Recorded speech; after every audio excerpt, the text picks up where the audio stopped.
Wilsonville, and WDGL HD2. Baton Rouge. This hour brought to you by Spencer Callahan Injury Lawyers. LA 21-12681. Offices in Baton Rouge.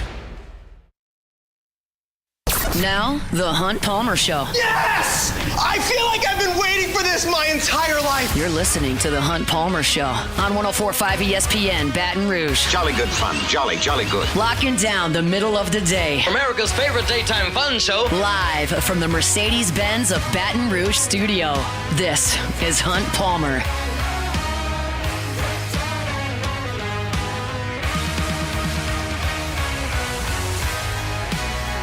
Welcome in. Hunt Palmer coming to you from the Mercedes-Benz of Baton Rouge studio downtown in the capital city on this Monday. Means we're brought to you by Gulf Coast Office Products. Hope your work week's off to a good start. Thanks for hanging out with us here at 104.5 ESPN Baton Rouge. Got Jacob Beck and Cassie Spazzali back there on the ones and twos. And we're off and running. Lots to do. Getting my SEC picks against the spread. Teaser for that. It did not go well on Saturday for your boy. We'll talk about it in top of hour number 2. Our guy Denton Day, SiriusXM Sports College Football Overtime, will be with us. We got to talk about Darren Rizzi's New Orleans Saints moving to 2-0 in his era with a nice performance yesterday, especially in the fourth quarter against the Browns. So lots and lots to do. Lock us in until 3 o'clock. We start with a disaster in the swamp. LSU loses to Florida 27-16. And there are so many directions to go. And I guess one of the challenges of this job is to make sure that you're on point and discussing the things that need to be discussed, leading with the most important topics. And I honestly don't know where to start, other than the fact that we're going to start with an opening drive. It's time for Hunt's Opening Drive, presented by Genesis of Baton Rouge. It was offense. It was defense. It was coaching, it was communication, it was special teams. Everything was bad for LSU on Saturday night in the swamp. And I, hand up, picked LSU to win this game comfortably. And I did so because I still believed in some of LSU's identity as a team. And I thought Florida was terrible. And statistically speaking, what they put on film and on the field this year, what they've done, Billy Napier's entire tenure in Gainesville, has been pathetic. You're talking about a defense that ranks between 10th and 16th in just about every category you can find in the Southeastern Conference. Rushing defense, passing defense, sacks, tackles for loss, total defense. Like, they're just awful defensively. LSU managed to put 1 touchdown on the board. This team offensively, Florida, without its best playmaker on the outside, its starting running back, Martin Charles Johnson, had 2 carries. DJ Lagway played quarterback and couldn't run. He never once ran beyond the line of scrimmage. He was playing with 1 leg. You let him score 27 points. I realize there are different iterations of this Florida team. There's a Graham Mertz iteration. There's a dual quarterback with Mertz and Lagway. There's just Lagway. Then you've got Aiden Warner who played. And so every single game can't be directly compared to LSU. But we have seen Texas A&M toy with this Florida team. We saw Texas toy with this Florida team. We saw Miami toy with this Florida team.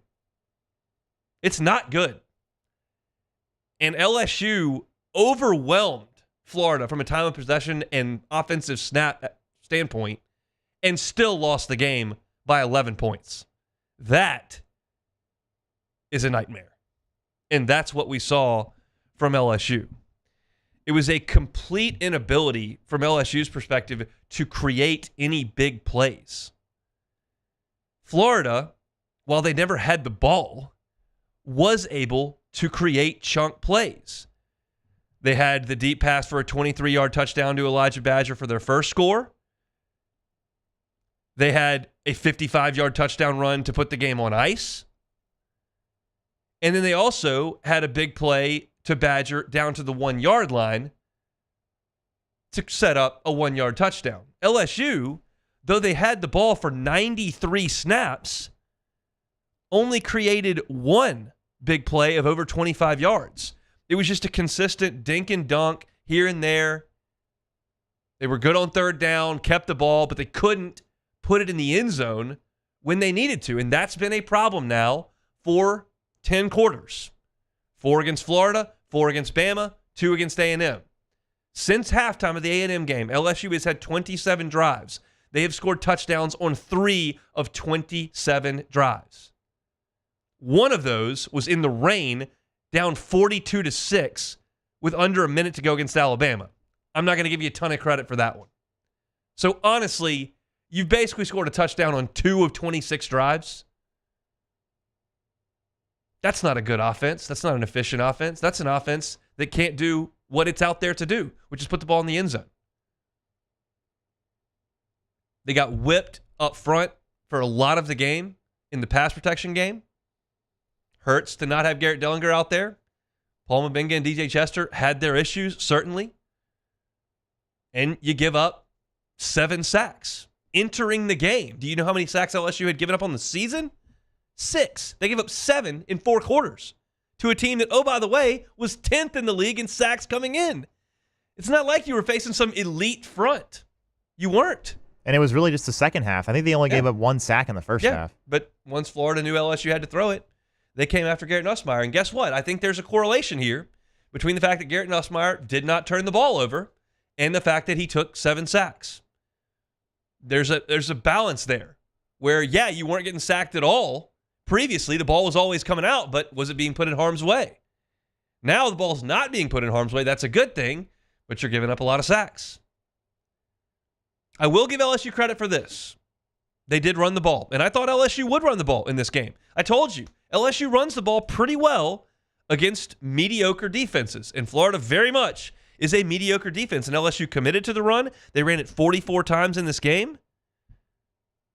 If you just count the tailbacks, they ran it 34 times, and those guys were effective. Caden Durham and Josh Williams combined had 33 carries for 160 yards. That is really productive, and it wasn't skewed at all by big plays. I already told you they weren't creating big plays. Durham's longest run was 16. Williams' longest run was 22.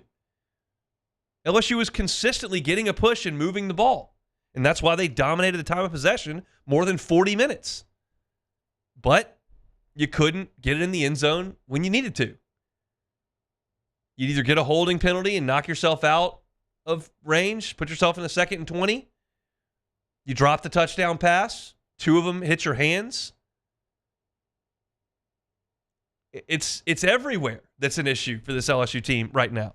And it really is shocking to me to go where we have gone in the last 4 weeks. I know you've heard this refrain a million times, but it bears repeating. At halftime of that A&M game, this looked like a real contender. And right now, you're trying to find SEC teams you think they could beat. That's how quickly this thing has flipped in 3.5 weeks.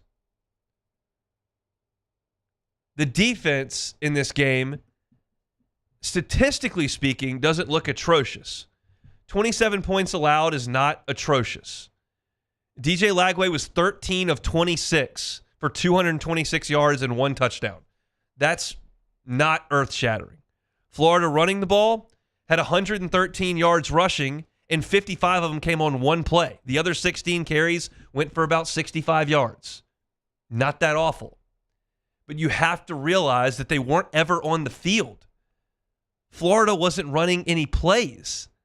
So when you consider that in 43 snaps, Florida was able to put up 335 yards, that they were able to put up 27 points, and then you consider that they didn't have their top playmaker in Eugene Wilson and their quarterback had 1 leg, all of a sudden the statistics don't mean as much. And then you look at this and you just go, well, it wasn't very good.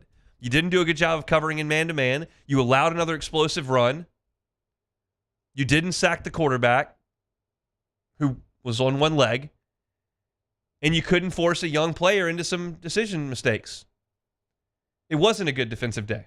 It was a bad defensive day. It was a bad offensive day. It's a bad coaching day. It's a bad day for the program. Because at this point in year 3 under Brian Kelly, you would have thought LSU would be beyond this. This is not Florida finding something in their program, although I will give their fans and their team a lot of credit for showing up, one, with the fans, and to the team for playing really, really hard, because they don't have much to play for, but they're bought in. And they're not very good, But they played hard, and they took it to LSU, who, by the way, not very good right now. And so there's a lot of soul searching that has to go on with this LSU program right now. And it's difficult to see long term in this era, not just at LSU, just because there are so many possibilities that can happen in terms of roster management from now until next Labor Day. Brian Kelly's first job here is Vanderbilt and Oklahoma. And then the next job on the calendar is making sure that signing class gets inked. And then you've got to go to the transfer portal and start supplementing some things. And Brian Kelly talked about the transfer portal today and said, look, it's not a place we want to build our program, but we certainly need to supplement it and explore it. And they will, and you're going to need to. Because this season's already got 4 losses hung on it, and we'll see what happens in the next 2 weeks. That is failing to accomplish any of the goals you set out to accomplish in August. And this last 3 weeks has been a meltdown on both sides of the football. The team that was flying around against Ole Miss, the team that was making clutch plays against Ole Miss in South Carolina, the team that was really imposing its will on Texas A&M. That's a distant memory. Now you've got 10 quarters of really, really subpar football that LSU has put out there. And we'll see what the next 8 have in store before you move into basically another offseason. I'm not really going to count the bowl as something that you can add to. It's a tough, tough spot that LSU is in at this point. And Saturday was a gravely disappointing performance in the Swamp. 27-16 was the final. That's our Genesis of Baton Rouge opening drive. When we come back, I'm going to shift the conversation away from the game. And I want to talk big picture about the program. I have a column up right now on LouisianaSports.net. It's titled, Kelly's era at LSU is going to be defined by wins, not dollars. Because there's a common refrain that I have heard from a lot of people about Brian Kelly's contract and the results that LSU has gotten. And I just don't think that matters at all. I will tell you why coming up next. The Hunt Palmer Show. Evolve Physical Therapy and Sports. EvolvePT.com is the website. If you're in pain, back pain, knee pain, ankle pain, hip pain, they can help you. Evolve Physical Therapy and Sports. Doesn't matter how that pain came about. Maybe you were involved in an auto accident, maybe hurt in youth sports, maybe hurt working out, playing golf. Doesn't matter how that pain showed up. They can help you. Evolve Physical Therapy and Sports. Their goal is to provide a hands-on physical therapy rehabilitation experience that expedites your healing and gets you back to being your active self. Whether that's exercising, whether that's playing golf, whether that's running around with grandkids, whether that's getting out on the pickleball court, whatever the case may be, they want to make sure you're back to being your active self. And from the time you walk into Evolve Physical Therapy and Sports to the time you leave, one of their physical therapists is going to be hands-on with you, soft tissue manipulation, dry needling, cupping, scraping, isokinetic testing, all of that, state-of-the-art, right there at Evolve Physical Therapy and Sports. They're on Highland, near Starring. Switch that. On Starring, near Highland, right by Sammy's Grill. Stop on by. Evolve Physical Therapy and Sports. You can find them online, evolvept.com. evolvept.com.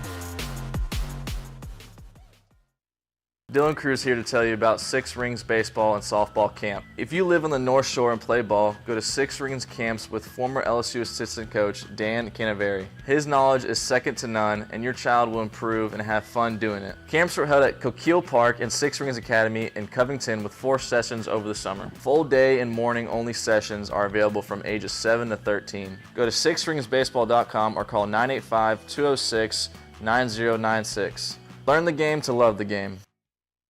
Electricity is all around us, and our families depend on it. Every day is sparked by the power of a cold drink or a warm meal, a movie night, and a comforting light at the end of a dark hallway. From sunrise to sunset, playtime to bedtime, our team is ready to take care of your electrical needs. Even in the case of an after-hours emergency, the light in your life shines brighter with Mr. Electric. Breck teamed up to reimagine your parks, and you imagined big. With your help, we went to work, creating 12 beautiful community parks across the parish. A family-sized water park, miles and miles of trails, and parks just for your dogs. There are more places to splash, to explore, to run wild, and even soar. You imagined, we delivered. Gold. Breck, your #1 park system in the nation. Hey, it's Matt Moscona. For years, you've heard me tell you about Insurance Network of Louisiana, helping you find better coverage for less money. But it's not just for your home and auto. They also offer commercial property. So, retail stores, professional offices like doctors, dentists, attorneys, clothing boutiques. Insurance Network of Louisiana can find you better coverage for less money. They service the entire state of Louisiana, and they're local. So call today at 293-0450 or lainsurance.net.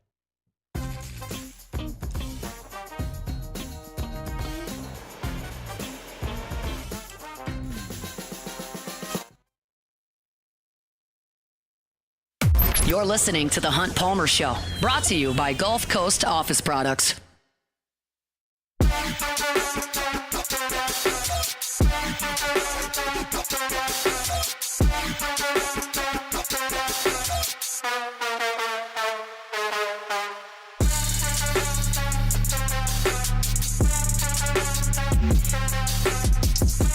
All right, chugging along here. Monday edition of the Hunt Palmer Show, presented by Gulf Coast Office Products. All your printing, scanning, copying needs, Gulf Coast Office Products, gcopnet.com. A common refrain that I hear often is when LSU loses a game or something goes wrong, you hear Tiger fans say, for $100 million, that's not good enough. You hear that all the time. And I'm assuming a lot of people that are listening right now have said that in the past. I don't think that matters at all. I don't think LSU's coach's salary matters at all when it comes to results on the field. Now, let me lay this all out here, because I understand that money rules the college athletics world. You've got conferences that now have members on both coastlines purely because of money. You've got recruiting wars that come down now to public bid-offs. You've got facilities races, and you've got to have a lot of money, and there's a finite amount. So yes, in a sense, what the head coach makes, and sometimes what it takes to buy the head coach out, may be digging out of the piggy bank for something else. I understand that part of it. So I'm not completely dismissing money altogether. Not my point. However, here is my point. The standard at LSU in football is winning championships. You compete at the top of the SEC. You compete to get into whatever playoff exists that given year, whether it's the BCS, the 4-team, or the 12-team, and you're expected at times to get in there and make some waves. LSU has won 3 national championships in the last 21 years. They have competed in the Southeastern Conference Championship game more times than anybody outside of Alabama in what was the SEC West. Like, that is the standard. And I believe that is the standard if the head coach is on a 10-year, $100 million deal or a 4-year, $33 million deal. I don't think that gap of $67 million matters when it comes to the results on the field. I don't believe when LSU hires its football coach, the fan base should dig into the contractual terms and go, okay, they're paying him $6 million a year, so I think he should probably shoot for 8 or 9 wins. Conversely, they're paying him $100 million. He better win the national championship next year. The standard at LSU remains the standard at LSU. It has changed over the years. Case in point, Jerry DiNardo lost 4 games in 1995. LSU went to the Independence Bowl, and everybody threw a party. It was a huge deal and a huge success when LSU lost 4 games. Les Miles lost 5 games in 2008, and everybody thought it was an absolute disaster. And that had nothing to do with how much money Jerry DiNardo was making at that time and how much money Les Miles was making at that time. It was because the standard changed. Brian Kelly needs better results than this football season in 2024, not because his contract is a lot. It's because that's what he's expected at LSU. Let's shift it to another sport. Because you all know that Brian Kelly signed a $100 million deal. It's easy to remember. It was all right there. But let's go to 2 other sports. Jay Johnson's job at LSU is to consistently compete at the top of the SEC, host regionals more often than he doesn't, advance to Omaha, and compete for national championships. That is the expectation. Matt McMahon, his expectation here at LSU now is to be competitive in the SEC, make it to the NCAA tournament, probably more often than not, find a way to sneak into that second weekend a time or two, that Sweet 16, Elite 8. You do that, everybody's going to think you're doing a damn good job. Those are very different standards. LSU in baseball better be in the top 8 in Omaha. You get to the top 8 in basketball, oh my goodness, that's really good work.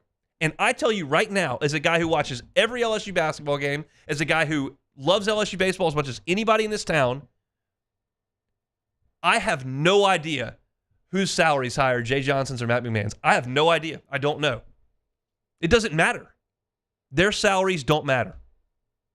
There's an expectation based on past history, and it gets readjusted at times, but there's an expectation, and that is what you're competing against. It's not dollars per win. So to go back to my initial caveat, I understand if you pay the head coach more money, there is not as much to spend on other things. I'm not dismissing that completely. I'm just telling you, I don't care what the coach makes because I'm not writing the checks. I've never written a check with 2 commas, ever. And if there are boosters that are doing that consistently and they want to tell me that it hurts worse to write those checks and not get results than it would if the check was less, well, they can speak to that, and that's not really my corner of the store. That's a personal thing with their dollars and cents. But for Joe Fan, this is not about the money. This is about performance. And right now, in 2024, LSU's performance is not good enough. And that is not because Brian Kelly is making $10 million this year. That is because there is a standard at LSU where you don't go 8-4, 7-5, 6-6. That's not supposed to happen. And when it does, that's a failure because of the standard, not because of the size of the check. That's just the way that I see it. Now, we can talk about the future of LSU football if you want. Brian Kelly's track record suggests that he will turn it around. His track record also suggests that year 3 sees a bump, and we didn't see that. And we can talk about the amount of production that this team is going to lose because you saw, that offensive line completely overrated. They're not very good. Well, you saw Garrett Dellinger miss this game. Did you notice? Do you want to move Will Campbell and Emory Jones on as well? You think you might notice that? Because they're leaving. Josh Williams is leaving and Kyron Lacey's leaving. Mason Taylor's probably leaving. Braden Swenson's leaving. Savion Jones is leaving. Zy Alexander's your best cover corner. He's leaving. You're losing a lot. And it feels shaky beyond that on this roster right now. But the transfer portal exists. This signing class looks phenomenal on paper. And I believe they've got a good coaching staff. That's a subjective measure, but I believe they do. And if you want to suggest that the 2025 signing class that's finishing their senior years right now, that'll be on campus, some in the spring and then the others in the summer, that class and LSU's coaching staff provide a really good foundation for the program moving forward into 25, 26, 27, you can make that argument. If you want to look at this and say, well, they wasted a generational offense last year, they're going to lose 4, 5, 6 games this year, and then they're going to lose most of the best players off that team. The short term looks awful. I'm not going to argue with that either. The truth is probably somewhere in the middle. But that's the discussion I want to have. I want to have a discussion of how do things get better. Not, this coach is making all this money, this is not good enough for the money. And the last thing I'll say here, and Beck, I'll get you to chime in on this because I think I'm in the minority on this. But the last thing I'll say is, and this is something that's been repeated by everybody that covers the team, so it's not really breaking news or some sort of shedding light on an opinion no one has. Brian Kelly is going to be the coach here next year, and he's going to be the coach here the next year too, because there is not a $60 million piggy bank that LSU is going to dip into while they're paying Ed Ogeron, while they're paying Matt House and all that whole staff, while they're paying the current roster, while they're paying the seniors in high school that are about to show up here, while they're going to have to go to the transfer portal and pay those guys. Like, that's where money does matter. The buyout's not tenable. But the expectation is not dependent on the compensation of the head coach. It is what it is at LSU, and that's why LSU sits here in this position, and it's despicable, and some other programs in the country would be thrilled at 8-4, and that has nothing to do with what they pay their coach either. So those are my 2 cents on the coach makes too much money to lose this many games. Yeah, I don't think because it's like I think about the NBA and how a couple of years ago the salary cap got raised and you saw these guys who were 6th or 7th men on the team and they're getting paid 20 or 30 million and you're wondering yourself, why are these guys getting paid? It's just that's what the standard of what guys make, it just keeps going up. Head coaches in college football, the standard for guys like Brian Kelly, it just keeps rising. Their agents are too good, and how much money they're going to make from teams is just going to keep rising. And so if you have a coach of his caliber, you're going to have to pay him a good bit of money. You can't go out, like, obviously, let's say, they hired Billy Napier. They could probably have gotten him for a little bit cheaper. But at the same thought of that, he's still going to be making a lot of money because he's the coach at LSU. So if you're the coach at LSU, you're going to make a lot of money. Like you said, the expectations are going to be high. But you're right. I agree with you in the sense that the money, it's going to be what the money is going to be. What the money is. LSU is going to pay their head coach a lot of money because it's LSU, and so trying to say that he makes this much money is the reason why he should get fired now or next year, or that if they're paying him this much money, he has to win. That doesn't have anything to do with it, in my opinion. It's I think I laid out my case pretty well, and not to say that I'm right. I think I expressed how I feel adequately. There will be most people I think will disagree with me. Most people will say that when you command that kind of check, the results have to be better than this, and that you could use those funds elsewhere that you aren't paying to Brian Kelly. But again, my retort to that would simply be, I don't believe that anyone would think that the coach was doing an okay job at 8-4 if you cut his contract in half. I just don't. I don't think a coach that was making $5 million a year instead of 10 would be given a free pass for 8-4. Yeah, it doesn't make any sense to me why people are even mentioning it, because if Brian Kelly was making $5 million a year, you think the fans would be like, he's only making $5 million, so it's okay. That's the point. That's yeah. In the same way, to go back to the actual root of it, no one, when they hire the coach, goes to the contract and then determines how the coach should perform. Well, okay, now that I see the terms, this is what's acceptable. That's just not how it works. So that's my thought there. There's a post in the Bayou Ford chat that I want to that I want to elaborate on. It's from Emil. It says most of those are addition by subtraction. When I was going through all the players that are leaving, most means more than half. And if you think more than half of the names I just rattled off are addition by subtraction, I don't know what you were watching at left guard on on Saturday night, and I don't know what you've been watching for the last couple. If you think that losing Will Campbell and Emory Jones makes you better, if you think that losing Mason Taylor makes you better, if you think that losing Zy Alexander makes you better, I don't know how to reason with you on that. I just don't think it does. And I think that most of the guys who have played the best on this team, and look, nobody's been fantastic over the last 3 games, but most of the guys that have played the best on this team are moving on. And that's kind of a chilling thought. You need some of these younger players that are in the program to step forward. And we'll see if that happens or not. All right, we'll come back. Let's talk Saints. Darren Rizzi's 2-0 as the interim head coach. How good a thing is that for New Orleans? We'll talk about it next. The Hunt Palmer Show. Genesis of Baton Rouge. Every car on the lot at Genesis of Baton Rouge is online at genesisofbatonrouge.com. When you think luxury car, you should think Genesis of Baton Rouge. When I say luxury vehicle, I think there are probably some brands that pop up in your head, and Genesis may not be one. They're relatively new in that space. They're certainly relatively new over on Airline Highway at Piku.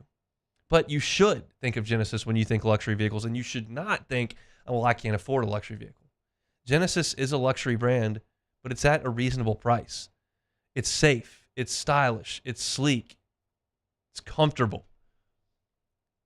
And you can check it all out over there at Genesis of Baton Rouge. Their brand ambassadors are so great to work with. They'll get you behind the wheel. They'll explain all the wonderful safety features and let you experience that drive.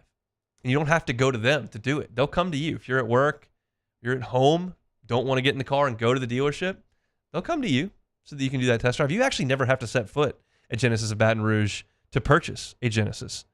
They can do digital delivery. They've got e-contracts. Like I said, they'll come to you to test drive. All that can be done at your convenience. It's part of the experience of driving a Genesis. Check them out at Airline and Piku, across from Women's Hospital. It's Genesis of Baton Rouge. They're online at genesisofbatonrouge.com. Let's talk turkey. Bayou Ford can get you in a new 2024 Ford F-150 with $15,000 off MSRP, $15,000 off America's favorite F-150 truck. All new Bayou automotive vehicles come with a complimentary 7-year powertrain warranty. The crew at Bayou Ford is going to do right by you. Gulf Coast Office Products is a nationally recognized Savin office equipment dealer based right here in Louisiana. Over 100 employees strong, Gulf Coast has the boots on the ground to support all vertical markets, from education, engineering, legal, and finance. With the latest in office technology, from desktop to production segment units, Gulf Coast and Savin have the perfect fit for you. Call 225-756-2644. That's 756-2644 for Gulf Coast Office Products.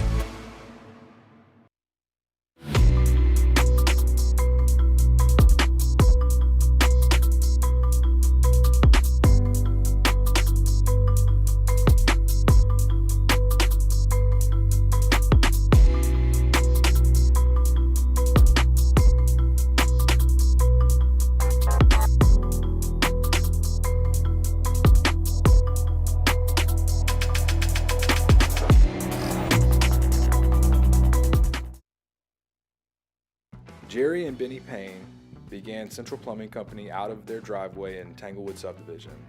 50 years later and 4 generations down the road, we continue to serve Baton Rouge and the surrounding areas for all of their plumbing needs. Residential, commercial, industrial, or hospitality, Central Plumbing is here 24/7, 365. We want to thank our customers, family, and friends for 50 years of success. And looking forward to 50 more. I've been doing business with Luba for 25 years. They're dependable, trustworthy. It's just the attention to detail with our clients. Our folks have years and years of experience. They're highly trained professionals, but many companies have that asset. What I'd like to think makes Luba a bit different is that we use those talents in a way that truly is dedicated to serving the needs of the folks who depend on us. Dylan Cruz here to tell you about Six Rings Baseball and Softball Camp. If you live on the North Shore and play ball, go to Six Rings Camps with former LSU assistant coach Dan Canaveri. His knowledge is second to none, and your child will improve and have fun doing it. Camps were held at Coquille Park and Six Rings Academy in Covington with 4 sessions over the summer. Full day and morning only sessions are available from ages 7 to 13. Go to sixringsbaseball.com or call 985-206-9096. Learn the game to love the game. At Relief Windows, we're more than windows. We're windows, doors, hardy plank, and vinyl siding. But our number one product is always customer satisfaction. This is the Hunt Palmer Show, brought to you by Gulf Coast Office Products.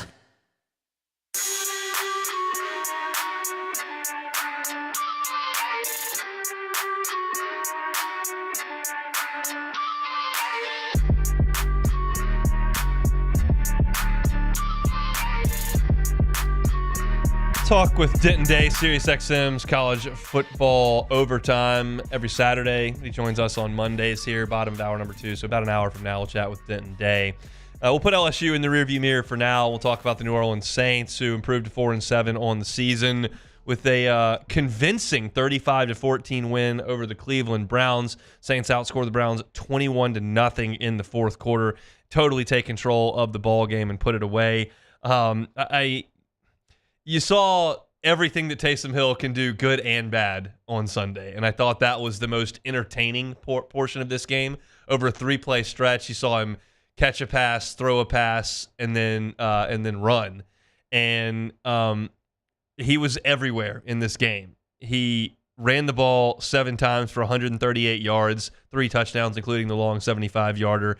He actually was most effective in the pass receiving game. He had 8 catches for 50 yards and then dropped back and threw it twice, 1 for a catch and then 1 for a really foolish interception. And that's part of the other thing that Taysom Hill does. He's just not a great deep ball thrower. I think most of the deception there is stuff that's around the line of scrimmage and more high percentage, but he floated one down there and got it picked off. He also fumbled, and on that fumble, he made a tackle. So Taysom Hill had a tackle, he had a pass attempt, he had a rushing attempt, he had a reception, he ran a kickoff back. Like, he did just about everything you can do on a football field, and that's just not something anybody else in the league really has at their disposal. But the Saints do with Taysom Hill, and they decided to use him a ton.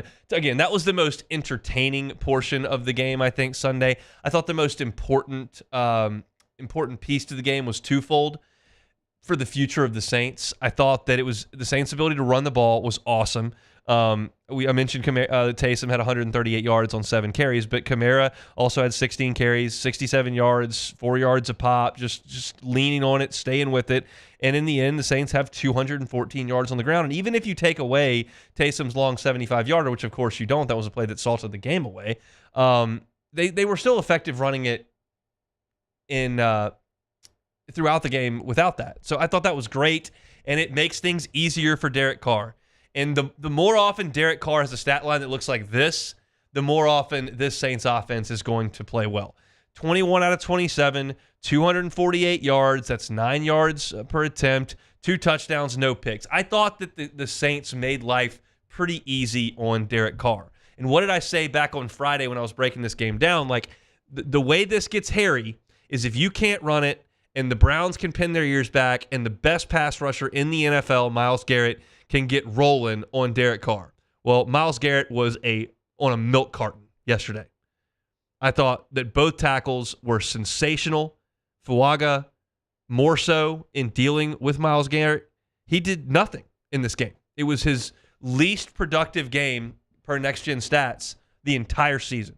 That's 10 games the Browns have played. In no game was Myles Garrett more neutralized than this game. And I thought that was brilliantly executed by the Saints offensive line, by Clint Kubiak, and I thought that they did a wonderful job in bottling him up and then being uber productive. So 35 points is a great effort by the New Orleans Saints, especially considering you don't have any wide receivers that you kind of figured you would have. So Marquez Valdes-Scantling comes in and he has the big 71-yarder, scores a touchdown. But outside of that, you didn't even use the wide receivers. You had Foster Moreau with 3 catches, Juwan Johnson with 3 catches, Alvin Kamara with 4 catches, and Taysom Hill with 8 catches. And then Kevin Austin and Dante Pettis each had 1 catch. But, you don't have good wide receivers, so they just didn't use their wide receivers. Said, okay, we're going to run the ball. We're going to get the ball to the tight ends. And then we're going to be efficient in that way. And they absolutely were. And you figured that Jameis Winston might make some big plays, might throw for some big yards. He did. He threw for 395 yards. But I thought the Saints did a great job of corralling the Browns most of the game. They shut Nick Chubb down, 11 carries for 50 yards. and made Winston throw it 46 times, that plays in your favor all day long. And I thought that was awesome work by the Saints. Chase Young had half a sack in the game. Brian Brzee had a sack and a half. I thought that was encouraging. Carl Granderson got back there as well. So it was just an all-around solid effort. The Browns stink, no doubt about it. They're 2-8 for a reason, but that's who was on the schedule, and the Saints took care of them. I will listen to both sides of the equation on whether or not it is good for the Saints franchise to win or lose. I don't think there's a right or wrong answer to that. I realize that's not great talk radio. You're supposed to have a stance and really hammer it home. I could do that with either one. I could say this team has neither of its top two corners, traded your best defensive player away, your wide receivers are gone, you don't have anybody that hurts people there. Your quarterback's not great. You're in salary cap hell. You've already fired your coach. Like, this organization needs a reset. They need to lose. They need to be so high up in the first round that they have to take a quarterback. Like, I can listen to that. And I can also listen to, hey, by the way, the Bucs are in free fall. The Falcons stink. You just beat them. The rest of your schedule's not all that difficult. You got a bye week, and then you play the Rams, who aren't any good. Why not try to win some games and see if you can sneak into the playoffs? Either one of those makes all the sense in the world. So as opposed to trying to bang the drum and hammer something home that I don't truly believe is the right thing, I would just pose it to you, Saints fans. You feel however you want to feel. And I think there are probably fans that are in both camps. There are probably fans that think that Darren Rizzi is a guy they want to be the leader of the New Orleans Saints. There are probably some people that say, we need a freaking reset, get rid of all these Peyton Allen people, get them out, get me some new blood. That's not wrong. But if you want Rizzi to be the new guy, then he's off to a pretty good start. Let's see how the next 6 weeks go. That's fine to pull for. It's an awkward spot. You'd rather, in late November, be feeling like, okay, let's find a way to get in the playoffs and make a push and try to go win a championship. I don't feel like this organization's in that spot. But it's also been more fun to watch them the last 2 weeks when they beat up on Atlanta and smoked the Browns in the fourth quarter 21-0. There's an interesting position that Saints fans and the organization are in, and I'm just willing to kind of sit here and let it play out. I probably lean closer to they need a full reset, but I don't feel like that's guaranteed to benefit the Saints or that they're guaranteed to even do it. So I'll just sit back and kind of watch, analyze the play that I see. Either way you think about it, Fuaga's play is really encouraging. Some of the stuff you saw from the DBs was encouraging. Some was not, but some of that was. And it's fun to watch them win, which they did. So, Beck, you've got a little more black and gold blood in you than I do. Are you firmly in one of the camps of, hey, they need to tank, they need to lose, or I want to win, I want Rizzi, I want to try to win the division, it's not very good, it's right there in front of you, and you've played really well the last 2 weeks? Like, are you firmly on one side of that fence? No, I feel like I want to be on the side of just lose every game and get a top 4 or 5 pick, but man, it does feel good to watch the Saints win. Yeah. You know, it does. 35-14 in an NFL game is pretty salty. That's pretty good, even against the Browns team that isn't great.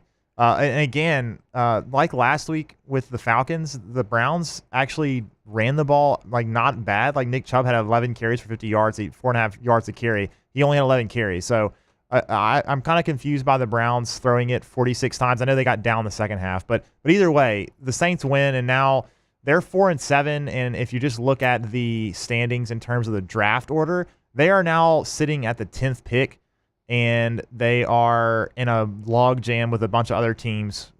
Cincinnati, namely, are now 11th behind the Saints. I tweeted that out last night. It's like the Bengals, when you watch them play, like look pretty aesthetically pleasing. Like Joe's humming it, and Chase is a superstar, and like Hendrickson leads the league in sacks. Like you can see like some real pieces to a good team, and you've looked at the Saints for a month, like this is the worst team in the NFL, and they have the same record. It's a wild deal. It's pretty reminiscent of some of those 7-9 teams the Saints had with Drew Brees. Those 3 in a row. Yeah, but yeah, so now you're sitting in the middle. You're kind of just like, you're in limbo now. It's like you're probably gonna, if you stay where you're at and you end up going, 8-9 or 8-8 or however the math works out, because I don't remember how many games. Yeah, 8-9. And you end up there kind of like last year, and you end up with the 17th pick, To me, that's no good. Like, I don't know why you're doing that. That's purgatory. It is. But the Saints, again, we've talked about this earlier in the year when they were losing. The Saints are going to try to win as many games as they can because that's just who they are. That's just the way it goes. That's just the way it goes. I'm not, and that's one of the things, like, I already know the way the players and coaches are going to approach it. But you're thinking about how I'm the thinking fans about what think. the fans think. Yeah, and you look at this, I mean, the Rams come in after the Saints are on a bye. Like, that's imminently winnable. Then you've got a trip to the Giants, who believe will have Tommy DeVito playing quarterback at that point, maybe Drew Lock. Like, that's not very good. Then Washington comes in. That'll be a tough game to win.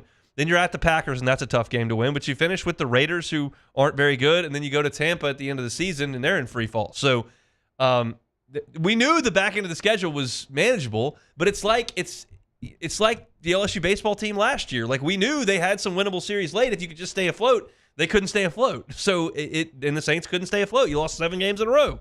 So it's an odd place to be in, but unquestionably, watching them over the last 8 quarters has been more enjoyable. There's Definitely. no doubt about that. And Coach Rizzi doing a nice job of pumping a little more life into the New Orleans Saints. We'll come back and close out hour number 1. When we come back, it is a Monday edition of the Hunt Palmer Show. The Hunt Palmer Show. Audio, video, security solutions, avssla.com. I was in the kitchen good bit of the evening yesterday, and when I was in the kitchen, I was listening to some podcast right through the speakers in our house, and they were all put in by Audio, Video, Security Solutions. I can toggle through commercials and whatnot right there on my app, and the sound quality is fantastic. It is so easy to use. If you're looking for something like that, whether it's audio, whether it's video, or whether it's a security system for your home or your commercial property, which they can handle, Mitchell Fisher and his team at Audio Video Security Solutions need to be your first call. I always think it's a fantastic thing that I can give you the owner of the company's cell phone number every single day, because that's who your point person is going to be for your project. Mitchell's number is 225-439-7920. 225-439-7920. If you'd like to get started on a project with surround sound for your home entertainment space, your outdoor area, as the fall is upon us here, you can do that with the folks at Audio Video Security Solutions. Check them out online at avssla.com, avssla.com.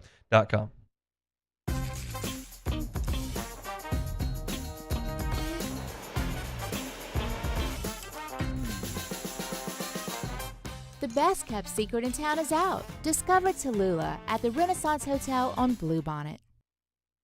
The Windsor Senior Living Community in Mandeville, Louisiana is a beautiful, vibrant apartment community geared toward seniors. They are nestled right in the heart of Mandeville, where seniors live a more carefree lifestyle in spacious apartments with the peace of mind that comes from having a little extra help. Call the Windsor at 985-624-8040 to schedule a lunch and tour. Come see how the Windsor can be your passport to peace of mind.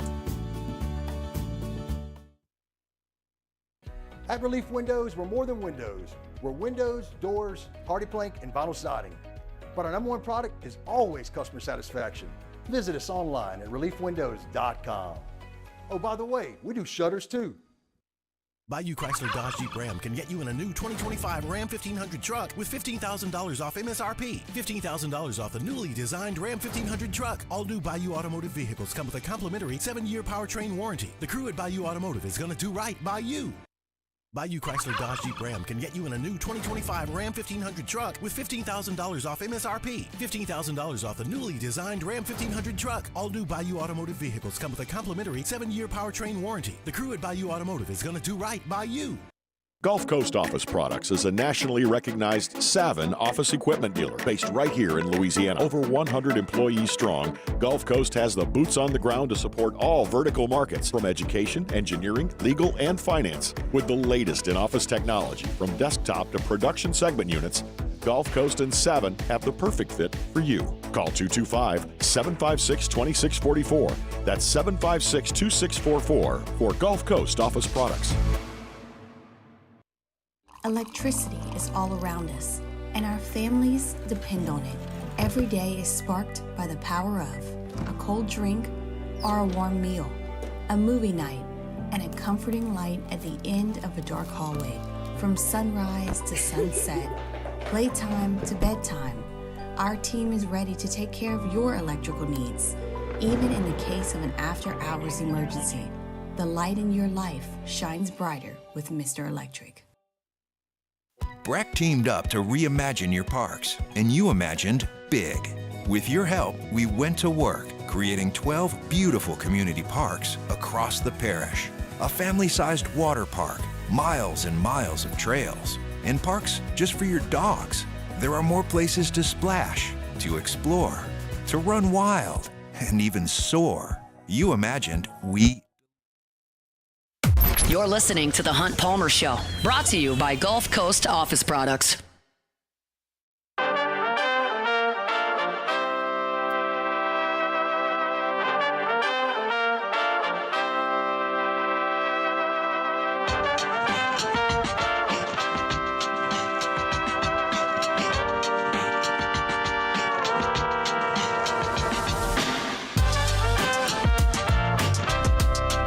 All right, I'm going to do a little bit of venting here at the end of the hour that has nothing to do with LSU. Well, I shouldn't say that. It has something to do with LSU, but it has nothing to do with this LSU football team or the Saints.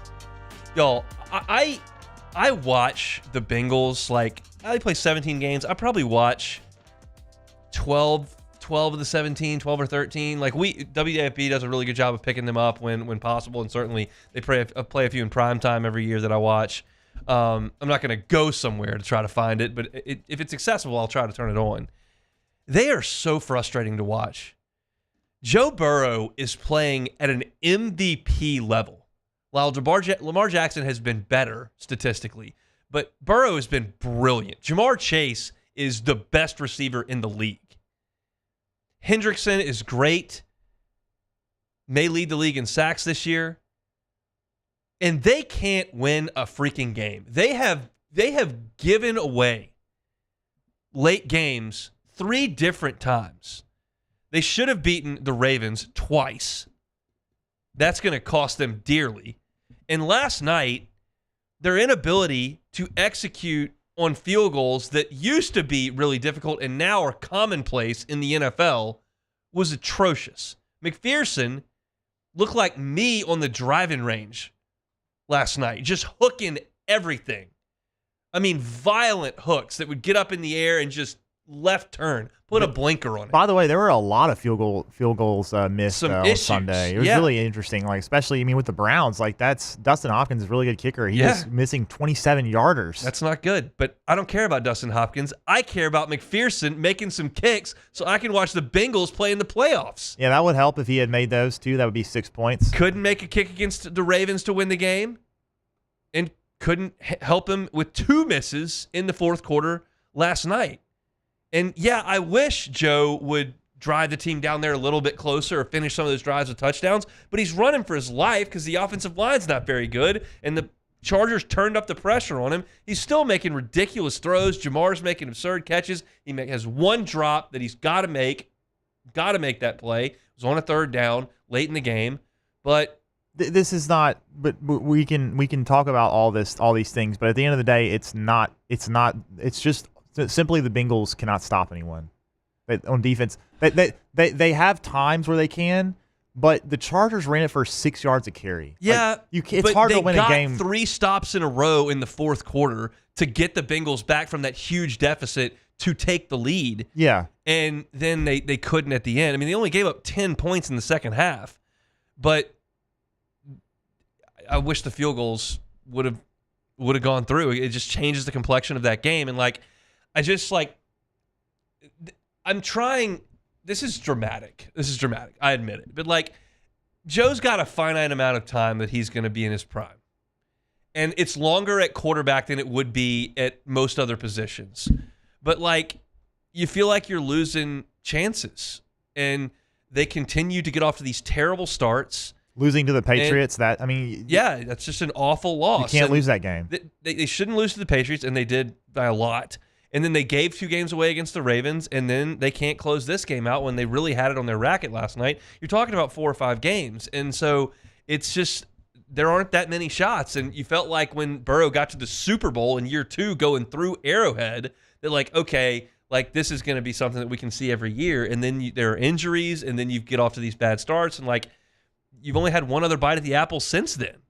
And And oh, by the way, the AFC North is one of the best divisions, and the Steelers, I mean, have been the surprise of the year. I definitely didn't see that coming yesterday. But it's a bummer that you're going to waste another year of Joe in his mid-20s, and you're going to get up in age at a certain point. You still got plenty of time, but it's like I realize there is a finite amount of time. It's not going to get any easier. And this year is, and who knows what the future holds with Jamar. Like, I'm assuming they're going to get a huge deal done with him, but that's going to eat up a massive amount of your salary cap, or you decide that you're not going to pay him, which would be a very Bengals thing to do, and then you lose him. And he's incredible. Just absolutely absurd. Every single week, this guy is putting on a freaking show.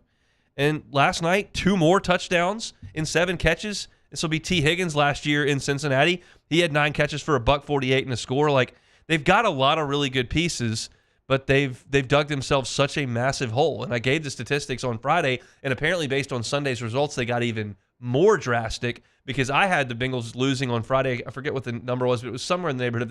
If they lost, the playoff chances were like 33% or something. They ran a graphic last night on the game that said it was like 17% or something. So your chances are pretty well toast with the Bengals, and that's a tough thing because I want to watch Joe in the playoffs. It's really fun, and I don't think you're going to be seeing that this year. So that's it for hour number 1. Come back after Sports Center. Look at my SEC picks against the spread, folks. They were not very good. The Hunt Palmer Show. One Bath and Closets. OneBathAndClosets.com is the website. David Duvall and his team, 30 years redesigning and remodeling bathrooms and closets. We use one of the bathtubs in our house every single day because there's a soon-to-be 3-year-old who is just out of control in there. But you may not use your bathtub every single day. It may be old and dingy and not useful. Take it out. Put in a gorgeous glass walk-in shower. Change the aesthetic of your bathroom. Change the functionality of your bathroom. Add some value to your home. Make your bathroom the bathroom of your dreams. David Duvall and his team can do that. They do it each and every day. Start that process with a free consultation at OneBathAndClosets.com. If you're looking at financing, there are options available, 0% for 18 months if you qualify. They can do big, full-scale bathroom renovations and remodels. They can do simple like the tub-to-shower conversion, but you got to start with that free consultation at OneBathAndClosets.com. OneBathAndClosets.com. Looking for the ultimate game day experience? Come to the Queen Casino in Baton Rouge. Wall-to-wall TVs mean you'll see every touchdown in HD. Place your bets and feel the thrill of every play with our DraftKings Sportsbook. The Queen Casino, where every moment is a win. Gulf Coast Bank and Trust is giving our customers the power to bank anywhere, anytime during this challenging event. And we're right there with you. Our mobile banking app is a smart way to manage your money and time. Gulf Coast Bank and Trust, the bank that cares about you. Let's talk turkey. Bayou Ford can get you in a new 2024 Ford F-150 with $15,000 off MSRP. $15,000 off America's favorite F-150 truck. All new Bayou automotive vehicles come with a complimentary 7-year powertrain warranty. The crew at Bayou Ford is going to do right by you.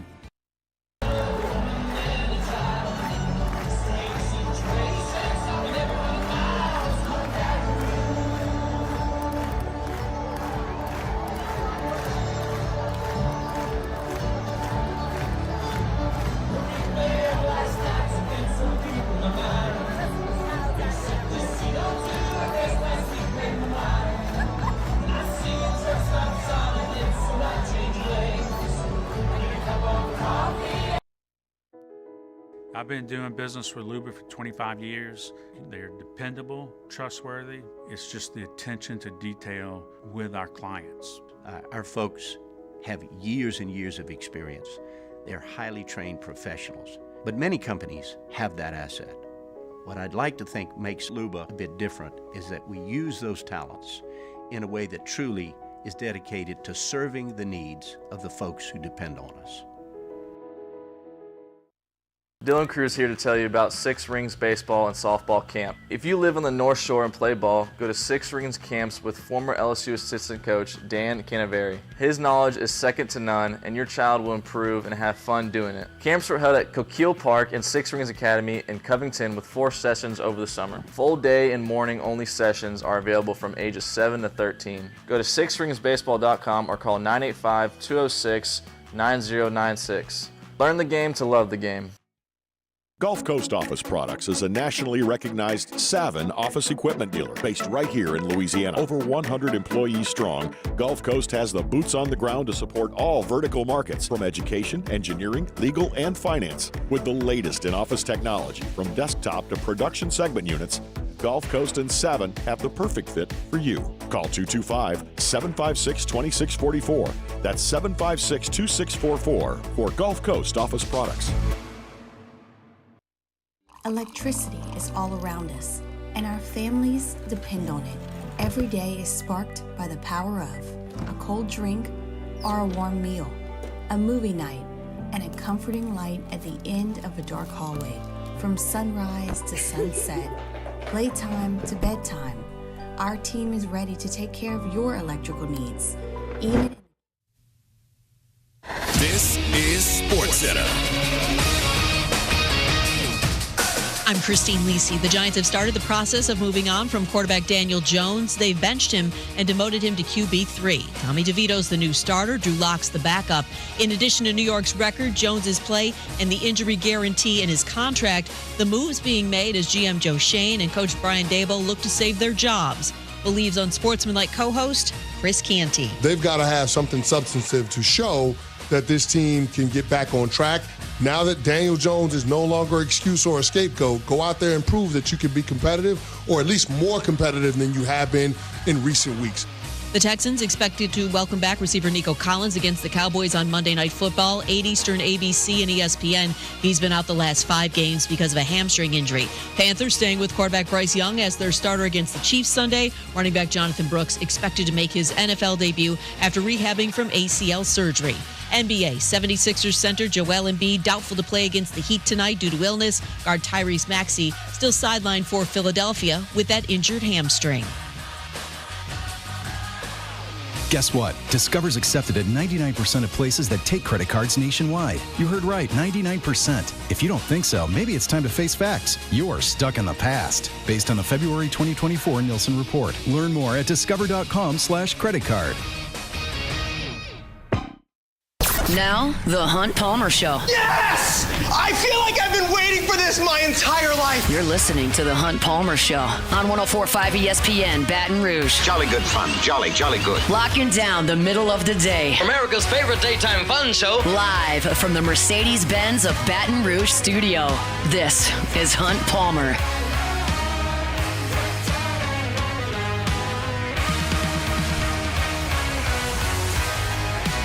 Hour number 2, Monday edition of the Hunt Palmer Show, presented by Gulf Coast Office Products. GCOPnet.com is where you can find them. All your printing, scanning, copying needs, Gulf Coast Office Products.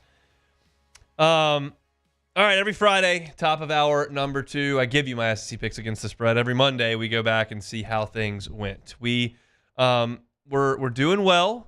We had positioned ourselves in the home stretch to finish off a nice season. Remember last year, we were 1 game over 500 for the entirety of the year, and we were trending very, very positively with just 3 weeks to go.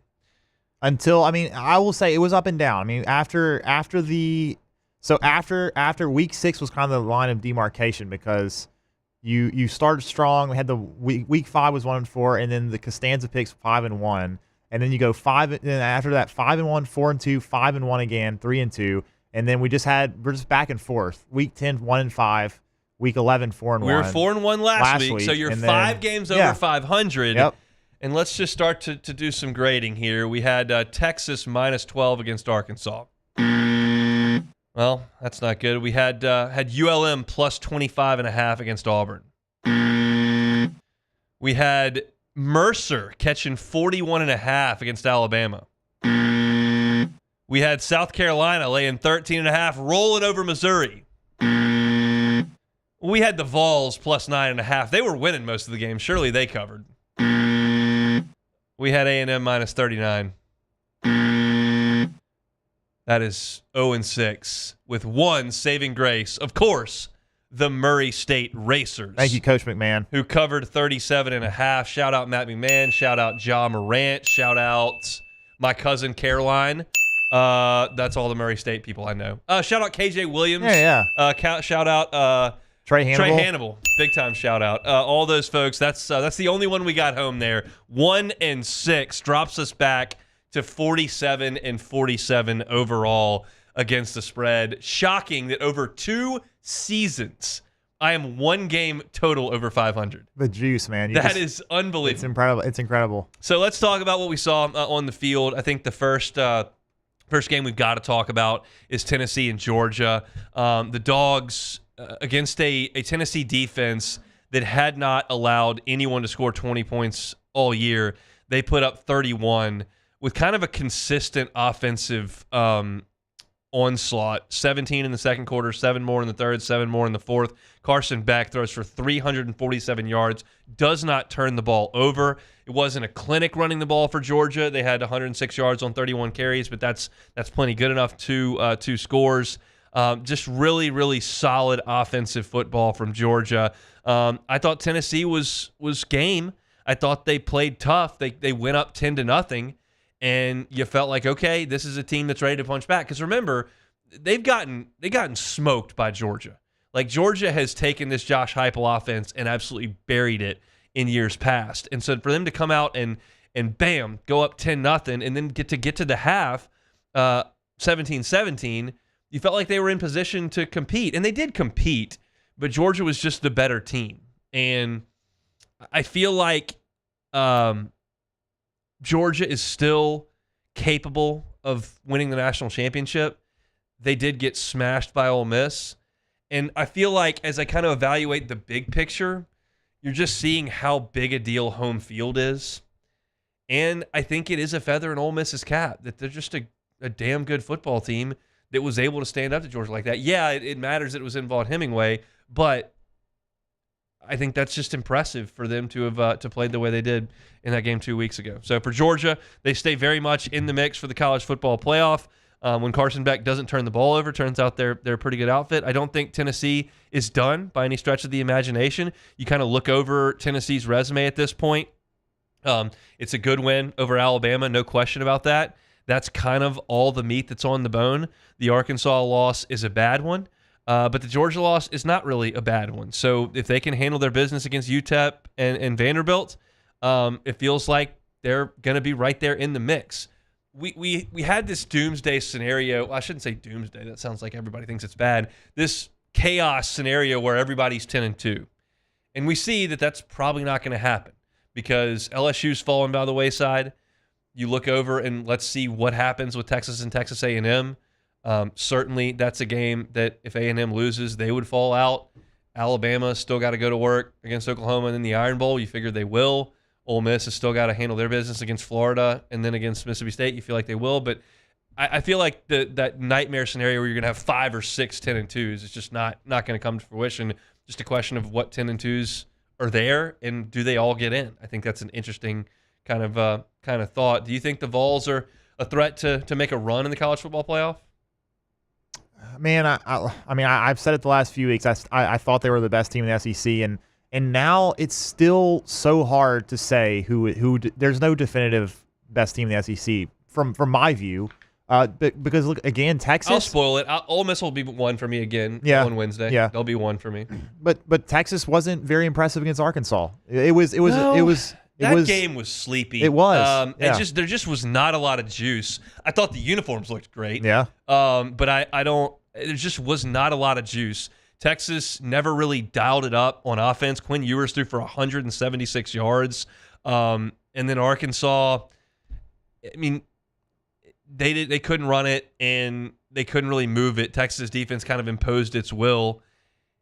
It just wasn't all that interesting. I never felt like Arkansas was gonna make a push. Yeah, I just didn't. Yeah, it just felt like Texas was Big Brother keeping Little Brother at arm's length, really, for the entirety of that game. I just did not ever think Arkansas was gonna punch up. But it was just still so close. I mean, Arkansas made it a 3-point game with 12 minutes left in the fourth quarter, so it was still close. But it never felt like they really had a chance. They were just kept running into a brick wall running the ball. They ran it 34 times for 82 yards. Now some of that they had Texas had 6 sacks, so there was lost yardage there. But I mean, the juice in that game, if you're looking for the juice in that game, was Texas defense looked really good. Yeah, they but did. That, I mean, they LSU, did, but it's LSU's Arkansas. defense did the same thing to Arkansas. Yeah, they held Arkansas to 10 points too. Yeah, it is what it is. Other game of note in the Southeastern Conference was, of course, South Carolina and Missouri. I am pretty shocked Missouri scored 30 points in this game. I did not consider that at all. It helps for them to have Brady Cook back, obviously, but it's not like he lit it up. He threw 21 for 31 for 237, a touchdown and a pick. I just figured that South Carolina's defense would overwhelm Missouri, and that's why I didn't have any problem laying the points. Turns out Missouri did cover quietly, very quietly. Lenora Sellers is playing about as well as any quarterback in the conference. You probably watched him against Texas A&M evade everybody, show his athleticism, and make highlight reel plays. Saturday, it wasn't even about that. Saturday, he just was efficient in the passing game. He threw for 353 yards and 5 touchdowns. Like, that's not like finding a play here or there to make or extending a drive on a third down. That's a guy that is winning from the pocket a lot. And I thought that was really, really impressive. Not that Missouri's defense is great, but I thought that was really, really impressive. And you look at South Carolina's entire body of work, and Shane Beamer is going to be really, really proud of this because they have got on their resume a loss to LSU by 3 in a game that without one penalty, they easily could have won. And Lenora Sellers getting hurt. And he got hurt. They could have won that game. I give LSU credit for winning that game down 17-0, but they could have won that game. They were right in it against Alabama. Right in it. Had a 2-point conversion in the air and an open receiver to tie that game. And they lose by 2 in Tuscaloosa. And then you got smoked by Ole Miss, who might be the best team in the league. So you've taken care of business against all the teams you're supposed to take care of business against. You beat Kentucky by 25 points. You beat Oklahoma by 26 points. You beat Texas A&M by 24 points. You beat Vanderbilt by 21 points. And then you beat Missouri at home. So now South Carolina will play Wofford. They'll win that game coming up on Saturday. And then they've got Clemson on the road, and I think they're every bit as good as Clemson. Yep. So you're talking about a real chance for a 9-3 season for Shane Beamer with a quarterback that's going to come back. So that's exciting stuff for South Carolina. They didn't help me out with the cover there, but I think what's probably the most impressive thing about that win is Sellers playing the way that he did, and then their entire body of work is just really, really strong. And let's see. I'm going to guess, because I have the answer and I'll be able to look it up in a matter of 4 seconds. I'm going to guess I had South Carolina in the initial power rankings, 16 teams. I bet I had them 13th. Yep, you did. That's exactly where I had them. Exactly right. Yep. So I would not have had any confidence that South Carolina was going to be. Now, of course, that's not as bad as having Vanderbilt 16th, but that's tough. To each, it's. We'll go through those when in 2 weeks when the season's over. Yeah. But I'm perusing them right now. There's some misfires. There's some misfires. That's here you. For sure.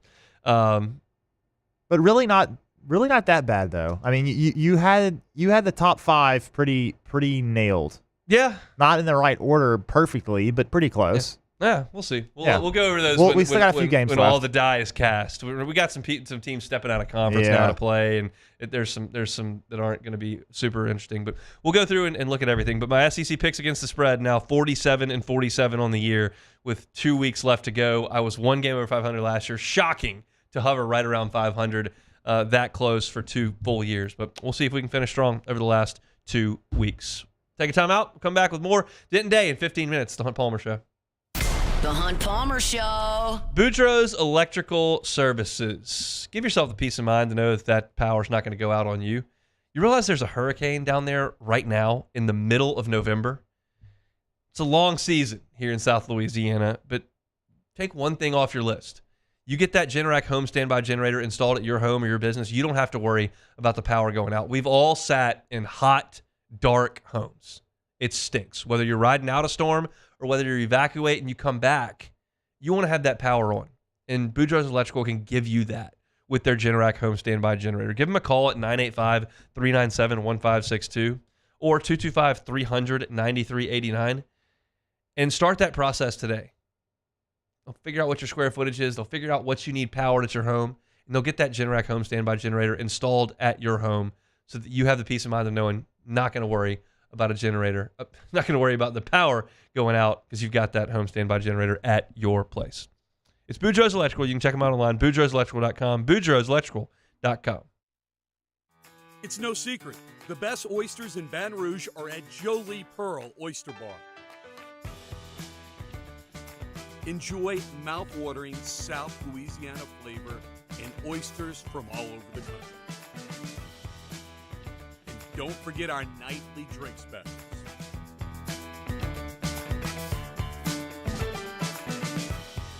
Jolie Pearl Oyster Bar, located in downtown Baton Rouge.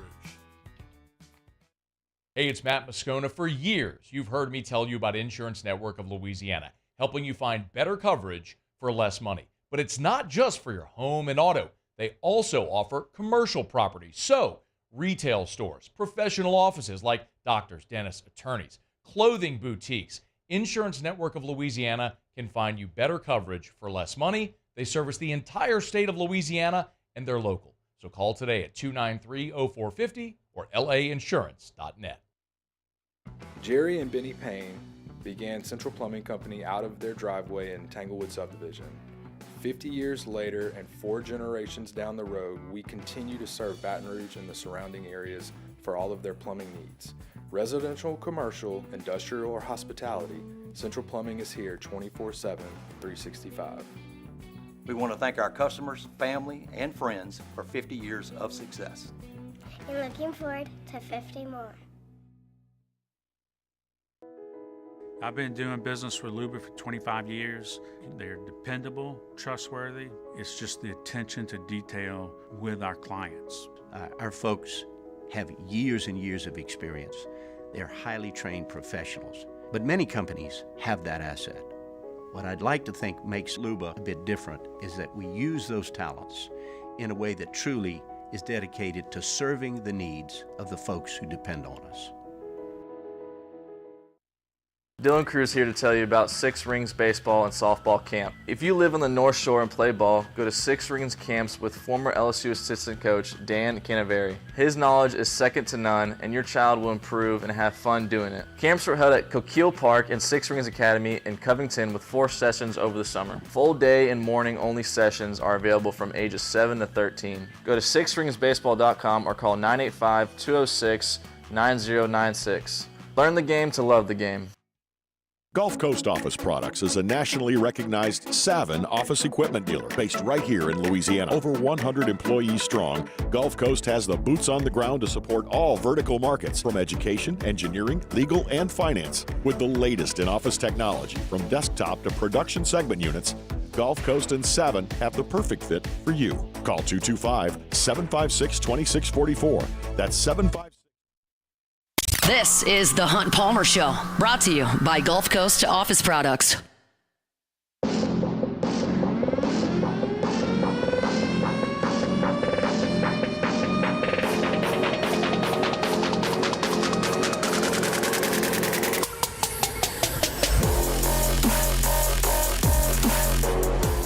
We'll get to Denton Day coming up here in about 10 minutes. Some good news, bad news for LSU on the recruiting front. That's the word I was looking for. It just wasn't showing up. Good news, bad news on the recruiting front for LSU over the weekend. The bad news, LSU did lose a commitment from interior offensive lineman Devin Harper. Devin Harper's from my neck of the woods up there in Shreveport, plays for Calvary Baptist Academy, a 6'4", 300-pound guard, rated 4-star by every single service.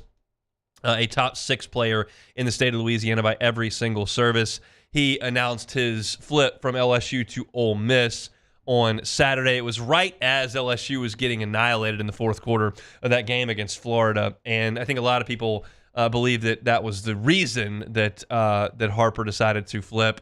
This was decided. You had seen it leaking out in the recruiting world. The RPMs and crystal balls were headed Ole Miss's way, and it was expected that LSU would lose Harper's commitment. Shea Dixon of On3 reported it last week, and it happened. So it's not good. You want to keep the guys in home, keep the guys in state, that certainly the ones you've got committed, and LSU not able to do that with Devin Harper just a couple of weeks from signing day. So That's tough news for LSU on that front.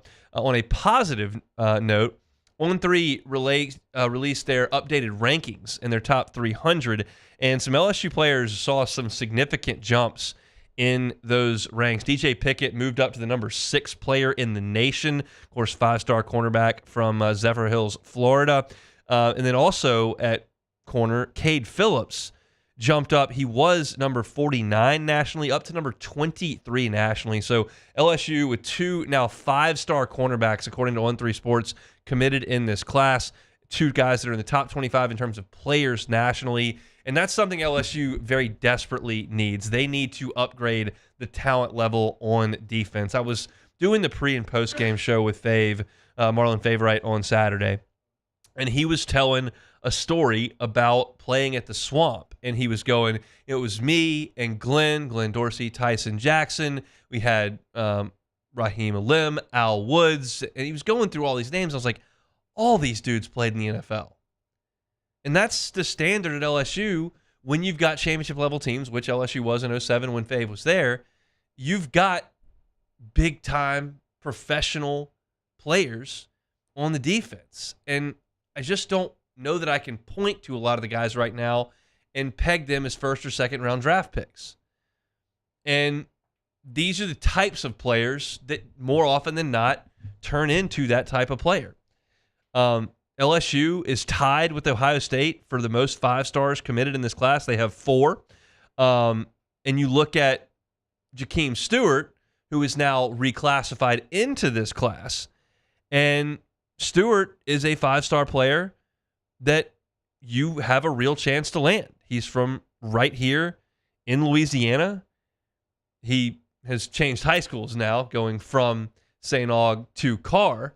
But you feel like you've got a real shot to land Stewart, and that would be the 5th 5-star potentially in this class. And I don't know another way to improve your football program other than recruit the best players. And it doesn't always work out. You saw 2 years ago that class, Lance Hurd, 4 or 5-star prospect. He's now playing left tackle for Tennessee. A couple of the other guys toward the top of that class have not become stars in their second year on campus. It's not a guarantee, but it's the best way I know to get things going in the right direction. And so this class that has Bryce Underwood, that has Harlem Berry, that has DJ Pickett, that has Cade Phillips, that could add Jakeem Stewart, that's how you've got to right this ship. And LSU's just got to keep it together for the last 2 weeks here. And you heard, if you're listening to Brian Kelly's press conference earlier today, I think it was Michael Cauble said, hey, or maybe it was Gilbo, one of the two, do you maybe make more phone calls, between now and signing day with the 3 consecutive losses than you would? And Kelly kind of looked. He was like, nah, I would like to think that we would make the proper amount of phone calls, whether we were on a 3-game winning streak or a 3-game losing streak. But certainly you understand the importance of getting that class to the finish line. And it's tough. In this era, you've got suitors from everywhere that are motivated to come in with that late bag of cash, and that's now above the table. It used to be a little below the table. Now it's right out in the open. So you got to continue to foster those relationships and make sure that those guys are invested in your program and in coming and being part of the solution. I have no reason to believe that's not the case. DJ Pickett did, I believe, visit Georgia this weekend, but Shea Dixon reported over at On3 that it was more of a friend visit with a teammate, and they left, and there doesn't appear to be a big threat there with the Georgia Bulldogs. But you gotta get that ink to dry here eventually, and you're trying to inch towards signing day, and you're getting closer. But obviously, you lost one on Saturday, and it doesn't sound like those defections are done. Sounds like the LSU is going to have a little bit of trouble trying to hold on to Mike Tyler, the tight end from South Carolina. The Gamecocks are very much in the mix there. So we'll see what this looks like in 2 weeks' time. But right now, you're looking at a class that On3 ranks 3rd in the country, that ranks 2nd in the Southeastern Conference, that is as star-studded as anybody's in college football. And that's where a lot of LSU fans' attention is now going to divert to, being that you've already got 4 losses. Vanderbilt's not exactly going to get everybody all amped up this week. I get Vanderbilt's got a good football team, but it's still not Auburn or Alabama coming to town. So a lot of LSU fans are now looking at that class as a beacon of hope, and LSU's got to do everything they possibly can to get it done. And that's what you're looking at here. Devin Harper commits to Ole Miss from LSU, but a couple Tigers, big movers up in the On3 new 300 that was released today. You can check that out at the Bengal Tiger part of the On3 network. Tomorrow, LSU and Charleston Southern and hoops. We'll talk about that a little bit on the show tomorrow. Start to focus our attention on Vanderbilt on tomorrow's show. We still have a couple more orders of business to take care of today. One of those is Play Take It or Leave It, which we'll do in about 15, 20 minutes. And the second is to talk to our guy, Denton Day from SiriusXM's College Football Overtime. He's with us every single Monday. We'll talk the national landscape of college football. Is Colorado a threat to make some real noise? We'll talk to Denton about all that coming up next. The Hunt Palmer Show.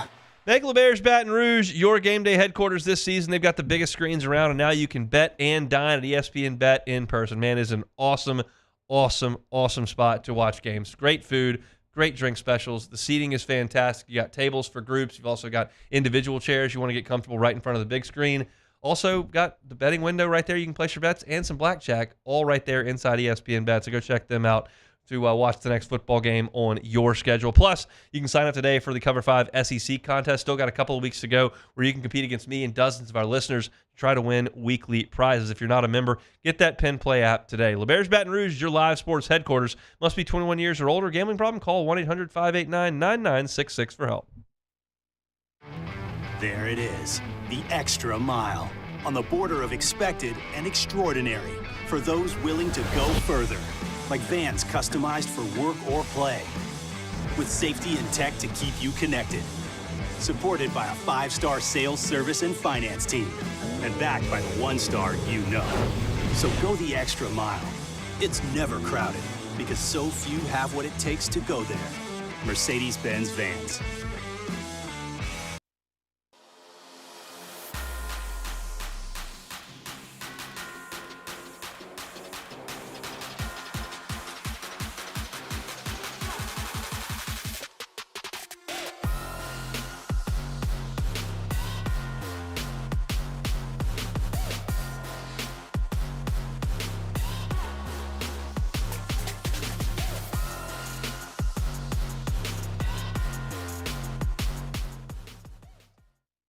Electricity is all around us, and our families depend on it. Every day is sparked by the power of a cold drink or a warm meal, a movie night, and a comforting light at the end of a dark hallway. From sunrise to sunset, playtime to bedtime, our team is ready to take care of your electrical needs. Even in the case of an after-hours emergency, the light in your life shines brighter with Mr. Electric. BRAC teamed up to reimagine your parks, and you imagined big. With your help, we went to work, creating 12 beautiful community parks across the parish. A family-sized water park, miles and miles of trails, and parks just for your dogs. There are more places to splash, to explore, to run wild, and even soar. You imagined, we delivered. Gold. BRAC, your #1 park system in the nation. Hey, it's Matt Moscona. For years, you've heard me tell you about Insurance Network of Louisiana, helping you find better coverage for less money. But it's not just for your home and auto. They also offer commercial property. So, retail stores, professional offices like doctors, dentists, attorneys, clothing boutiques.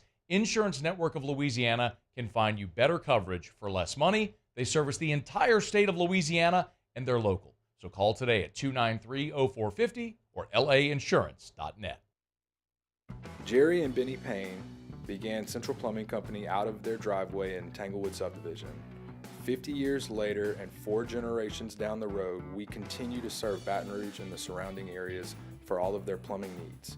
Residential, commercial, industrial, or hospitality, Central Plumbing is here 24/7, 365. We want to thank our customers, family, and friends for 50 years. You're listening to The Hunt Palmer Show, brought to you by Gulf Coast Office Products.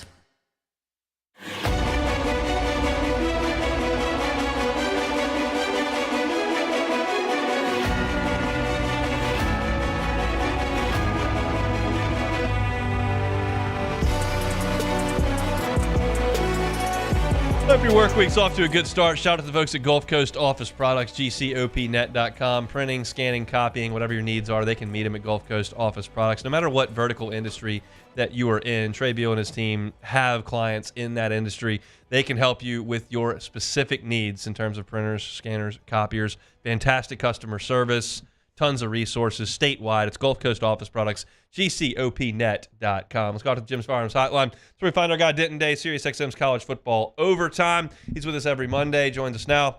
How we doing, Denton? I'm good, man. Basketball season now, officially? Is that how that works? Oh, man. Yeah, I mean, people are looking at fall baseball at this point around here. It's just the nature of the beast. We got 2 more home games, 2 more Saturday nights in Tiger Stadium that I will enjoy, but it's off the wheels here with 3 losses in a row, especially the way that it looked for much of the game on Saturday night. Were you surprised by the outcome of that one in the Swamp? Yeah, I was surprised. Maybe not so much that they lost, but it felt like at the end of the game there was just not a lot of life there. That surprised me. You know, there's something about that Florida game where I know Vegas really likes Florida, which I tried to pay attention to that sort of stuff. But, you know, it's never a good sign when the guy who at the beginning of the year was a dead man walking is beating you in November. So that was a tough one, but the offense just did not seem to have a whole lot of life to it at the end of the game.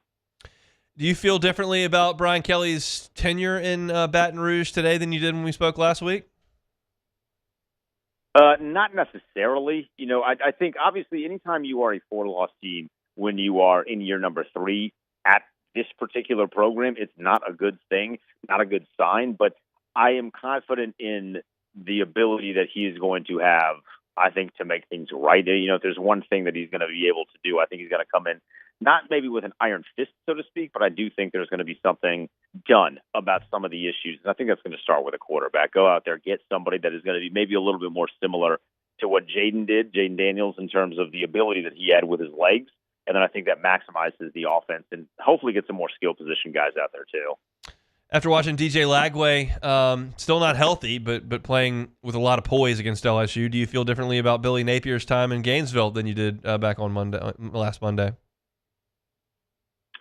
Back last Monday, no, but at the beginning of the season, yes. You know, okay. I think Billy Napier has actually done a pretty decent job given the plate that he had to deal with, specifically that schedule, right? I mean, we looked at that thing when that was announced, and we're just like, he's not seeing the end of this thing. But I think he's handled this really well, and as crazy as it is, I mean, they've played a bunch of good teams really tough. They just haven't been able to put them away. It's unfortunate at your guys' behalf that the one time they do put a good team away is LSU, but you kind of got the feeling that eventually they were going to win one of those things. So I think Billy Napier deserves a lot of credit for the way this year has gone for Florida. Certainly not the easiest of years, but I do think the program is moving in the right direction. Let's stay in the SEC, kind of a theme that is outside of LSU and Alabama, quite honestly, that the home team has won a lot of these big games in Southeastern Conference play, and that held true with Georgia beating Tennessee by 14 points in Athens. Big picture takeaway from that one? Big picture is that Georgia has somewhat of an identity again. You know, I thought that second half was really impressive.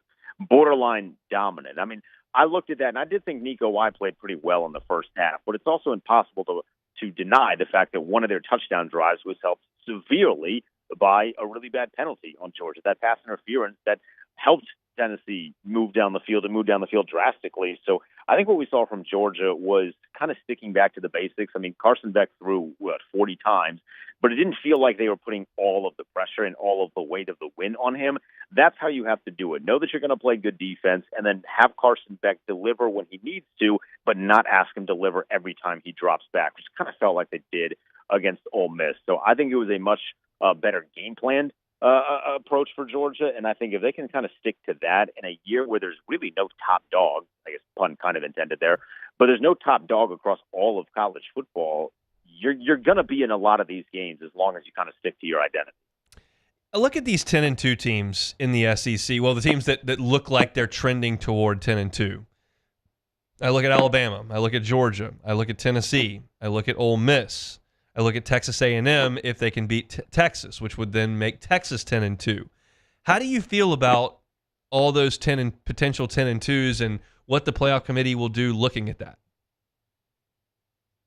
I wish I knew what the committee was going to do. Like that actually makes Tuesday very, very interesting into how they're going to approach this. Because every time they're faced with a new situation like this, it's the first time they faced a situation like this, especially with 2 losses. They have never had to deal with that in the history of their existence. They're getting blessed with like a bunch of unbeaten teams, and then you're deciding between 2 one-loss teams, where one of which was in a conference championship and the other wasn't. So this is going to be really weird. You're going to force them to actually like do their job, which is nice because it feels like they haven't. I feel like you have to look at the quarterbacks though, and like if it's going to come down to, all right, we have 2 spots and there are 4 teams that have pretty similar resumes and pretty similar criteria. You got to look at the quarterback, or if one of them has a dominant side of the ball, running back, maybe a dominant defense, whatever it is. And I think you look at like Bama and Jalen Milroe. While I don't love him, and I don't know if you love him, Hunt, he's certainly a playmaker. I like him when he plays LSU. Ole Miss win against... right. That version's pretty good. Jackson Dart. And then you look. I look at Jackson Dart, and I'm like, I mean, now that he's not playing Kentucky. There's some stuff there. I think Lane Kiffin, now that he's kind of stopped the theatrics a little bit, that program is kind of scary right now. Yeah, there's no doubt about it. It's going to be, if the chalk holds here, and if A&M can beat Texas, you're looking at potentially 1, 2, 3, 4, 5, 6, 10-2s. That's going to be. And the best case scenario for all those teams is to not be in a championship. Exactly. Like if I'm Ole Miss, I don't want Texas A&M to win because I don't want to play in the championship. Because then you're running the risk of taking that 3rd loss. And while Heather Dinich said you can get in with 3 losses, I think there's an avenue to get in with 3 losses, especially because BYU lost this week. You still don't want that 3rd loss. So a lot of these teams are kind of like sitting there like, all right, as long as we don't get into the championship, we might be able to get ourselves into the playoffs, and be all right. Yeah, I'm going to need to see a 3-loss team get in to believe it. Until I see that, I'm going to choose to believe that that's not going to happen. Speaking of the Big 12, you mentioned BYU losing. Kansas goes there and wins. I kind of called that one on Friday. I thought Kansas had a good chance to go in there and win the game because I don't think BYU is very good. Your thoughts on that one? I think, Hunt, Kansas has the opportunity to be one of the biggest spoiler runs in college football that I think we've ever seen. They beat Iowa State one week, they beat BYU the next week, and next on their schedule is Colorado. I mean, that would be like the most demon time kind of team. BYU had this one coming. They were such short favorites, and they were underdogs a couple weeks ago to UCF. Like, we were kind of just banking on them to lose. And the thing with Kansas is they were just so hampered by injuries. Like at the beginning of the year with their quarterback, Jalen Daniels, he's a good quarterback, and he's one of the better ones that the Big 12 had to offer in the preseason. He had some decision-making issues, but he'd been injured too, and now you're seeing him healthy, and he's making good decisions, and this football team looks pretty darn good. So I wasn't stunned by that one at all, but now the Big 12 looks so much more fun. I can't wait. I really desperately want Colorado in that championship game. I think it'll be the best possible outcome for all involved. Stepping out of conference, Notre Dame, what do we make of them at this point? That win in Kyle Field looks good. That loss is heinous. Is enough for them to win out, go 11-1? That's good enough? Yeah.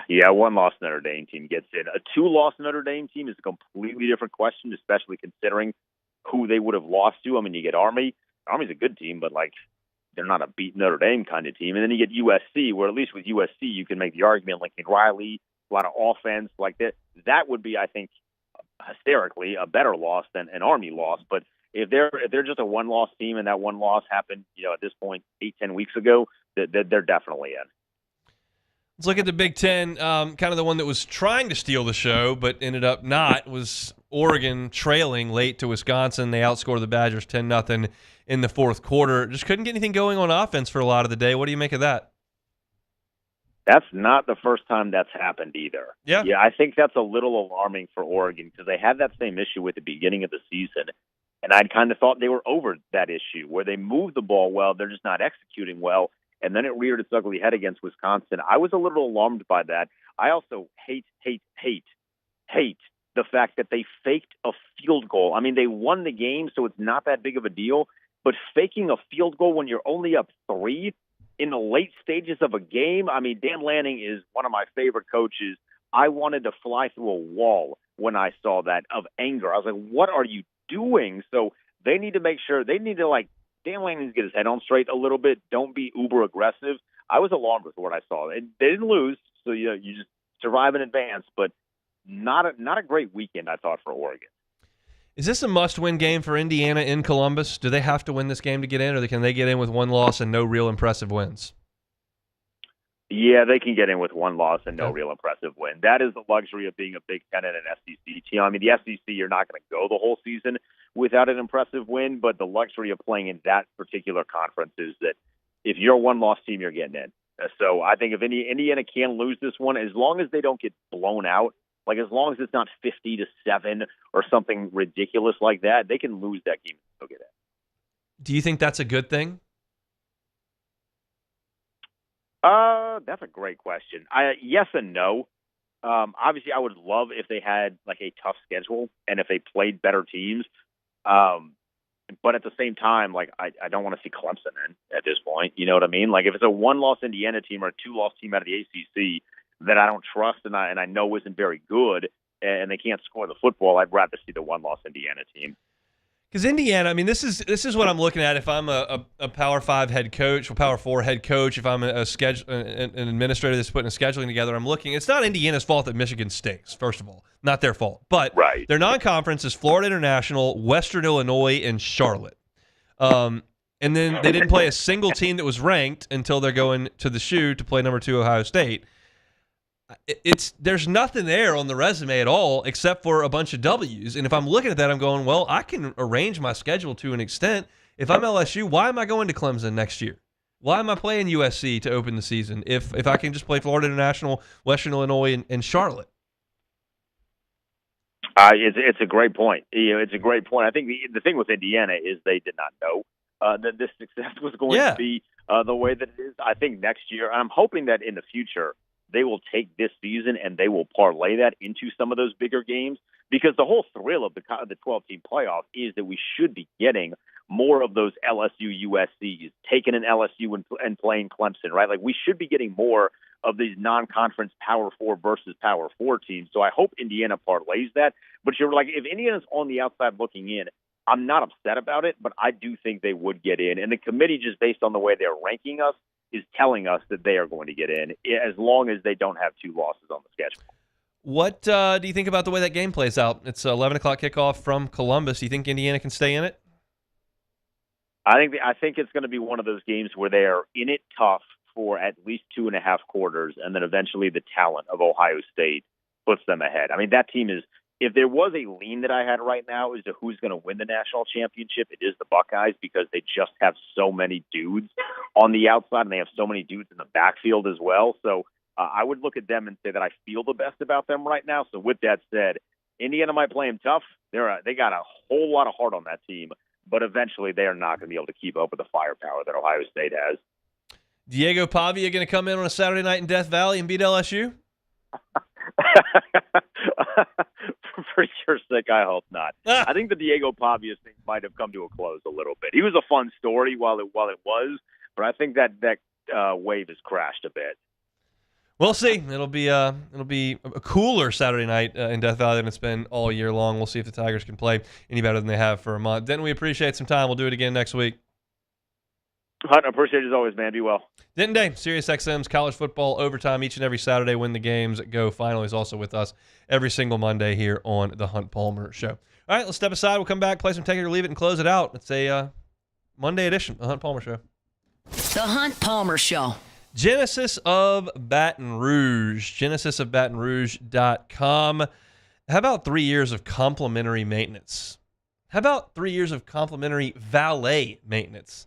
That's what you can have at Genesis of Baton Rouge. Nobody loves taking time out of their day, whether it's a Saturday morning or one of your work days, to go drive to the service aisle, sit there, watch whatever's going on TV, and wait for them to handle the oil change, cabin air filter, deal with the wiper blades, whatever the case may be. Nobody loves that. What if they took care of it for you? Genesis of Baton Rouge can do it. They'll come to your home. They'll come to your work. They'll drop off a car for you so that you will have the ability to be mobile during the day. They'll take yours back to the dealership there at Airline and Pico, and they'll handle your maintenance. Complimentary for 3 years on your new purchase. They'll drive it right back to you. That's the experience of being a Genesis of Baton Rouge driver. Again, air filters, oil changes, wiper fluid, all that kind of stuff they can handle for free, complimentary with your new purchase. They also will give you a 10-year, 100,000-mile warranty on every new Genesis purchase. Go check them out. If you're in the market for a new car in Baton Rouge, odds are you're on Airline Highway. Go out to Airline, see them at Pico, stop by the dealership, and see for yourself what separates Genesis of Baton Rouge. Every car on the lot is online at genesisofbatonrouge.com. It's genesisofbatonrouge.com.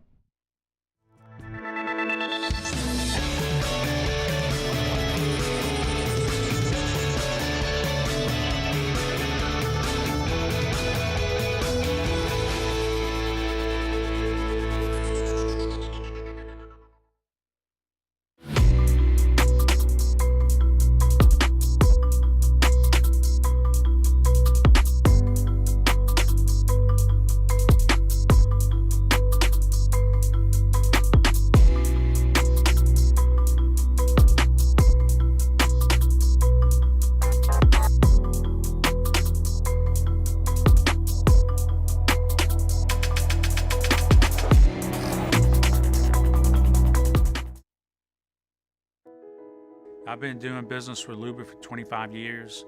They're dependable, trustworthy. It's just the attention to detail with our clients. Our folks have years and years of experience. They're highly trained professionals, but many companies have that asset. What I'd like to think makes Luba a bit different is that we use those talents in a way that truly is dedicated to serving the needs of the folks who depend on us. Dylan Cruz here to tell you about Six Rings Baseball and Softball Camp. If you live on the North Shore and play ball, go to Six Rings Camps with former LSU assistant coach Dan Canaveri. His knowledge is second to none, and your child will improve and have fun doing it. Camps are held at Coquille Park and Six Rings Academy in Covington with 4 sessions over the summer. Full day and morning only sessions are available from ages 7 to 13. Go to sixringsbaseball.com or call 985-206-9096. Learn the game to love the game.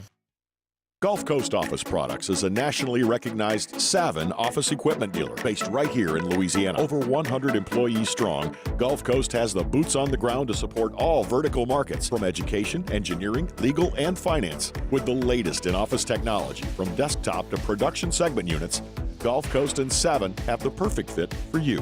Call 225-756-2644. That's 756-2644 for Gulf Coast Office Products. Electricity is all around us, and our families depend on it. Every day is sparked by the power of a cold drink or a warm meal, a movie night, and a comforting light at the end of a dark hallway. From sunrise to sunset, playtime to bedtime, our team is ready to take care of your electrical needs. Even in the case of an after-hours emergency, the light in your life shines brighter with Mr. Electric.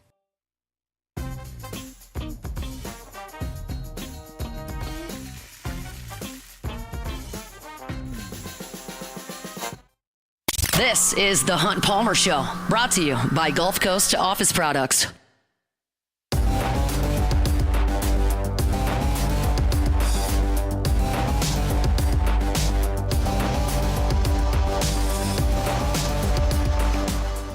Congratulations to Don Barrow from Prairieville. Don is the Week 12 winner in our 2024 College Football Pick'em Contest and wins a Hooters wing party for 10 people. Don't forget to make your picks for round 13 by this Thursday at noon. Weekly winners will receive a Hooters wing party for 10, and the first place season-long champion will receive a 75-inch 4K flat-screen TV and soundbar, plus free Hooters wings for an entire year. It's the 2024 College Football Pick'em Contest presented by Hooters. All right, wrapping things up here on a Monday. Hope your work week's off to a good start. Appreciate you hanging out with us here at 104.5 ESPN. Baton Rouge missed this a little earlier. LSU's finale in the regular season against Oklahoma will be a 6 o'clock kickoff in Tiger Stadium. That game will be on ESPN. Be the first matchup between the Tigers and Sooners as conference foes. Last time LSU and Oklahoma got together was over in Atlanta for that college football semifinal in the Chick-fil-A Bowl when Joe Burrow threw 51 touchdowns in a single game. Yep. It was about, I think it might have been 52, actually. It was a lot. Justin Jefferson caught a lot of them. And then he was counting in the end zone. It was not a very competitive day for the feels like a long Sooners. time ago now, doesn't it? Does feel like a long time ago. Feels like a long time ago. But hey, Jamar Chase and Justin Jefferson are still catching a bunch of touchdowns. Joe's still throwing them. Jalen Hurts still playing very well. Lincoln Riley not doing as well, different place. But that'll be a 6 o'clock kickoff in Tiger Stadium the Saturday after Thanksgiving. How you feeling about the attendance for the next few weeks here? Not going to be super awesome. Yeah. Not going to be super awesome. The weather should be good. I'm excited for that. A little bit cooler. I don't mind putting on a jacket, do pregame. That's just fine with me. You got plenty of quarter zips in the closet. I got team issued gear for the pregame show, yeah, baby. I mean, that's. We'll bust that out. But yeah, it's not going to be great. Hunting season, 4 losses, holidays. There's just a lot of not great around LSU football for the last few days. I think it's awesome that you've got more teams interested, invested that might be national championship contenders down the stretch, or have a chance to get into the playoff. But once that ship sails, especially in a place that expects it, like in Baton Rouge, it's not going to be a full house. I would guess, what does it seat? 103. I would say actual attendance of 88. Something like that I was thinking too. Probably about around 80 something like that, yeah. I'll be there in the press box. I'll eat a hot dog, maybe a cookie. A hot dog? They usually have some better After options. halftime, it's just hot dogs. Okay. And I'm late arriving. Oh, yeah, you can't get there before. Yeah, no, that they sucks. have some food usually, but usually grab a hot dog. Coke Zero fountain right there. Did they have mayonnaise for you though? They do. Okay, that's very kind of them because you're the only person that does that. I guarantee it. No, that's not true. It's got to be somebody else. No, you're the only one. It's so delicious. In the press box, you're the only one. Gotta be. It can't be. No. Gotta be somebody else up there. All right, let's play Take It or Leave It. All right, first one here. The current betting line for top 5 matchup between Ohio State and Indiana. You talked to Denton Day about a little bit, but the Buckeyes are favored by 12 points.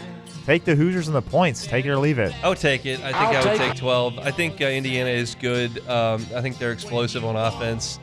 They're at a talent disadvantage, and I think they'll lose. But 12's a lot. I think they'll lose by 8 or 10. All right, next one here. The Lions beat the hapless Jaguars, who had Mac Jones playing quarterback, 52-6 yesterday. That gives them their third 40-plus point win on the season. They beat earlier in the season. They beat the Titans 52. Well, not 40, 35 plus. Titans 52-14, and the Cowboys 47-9. The Lions are running the score up. Take it or leave it. I'll leave it. I think they're just good. I saw Dan Campbell's post-game locker room speech where he was giving out like game balls and stuff. I mean, some of the numbers he was spouting off.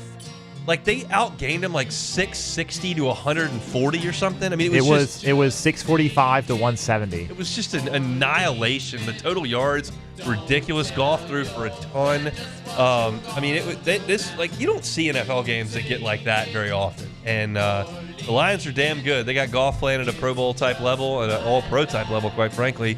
And they're a wagon in the NFC, no doubt. I'm just gonna say while us Saints fans are toiling away in the cellar of the NFC, I feel very happy for Lions fans. They were the joke of the NFL for so many years, and they've got a good team now. So good for them. And this is like completely unrelated to anything, but I've got so much Chicago in my social media feed because of the Cubs.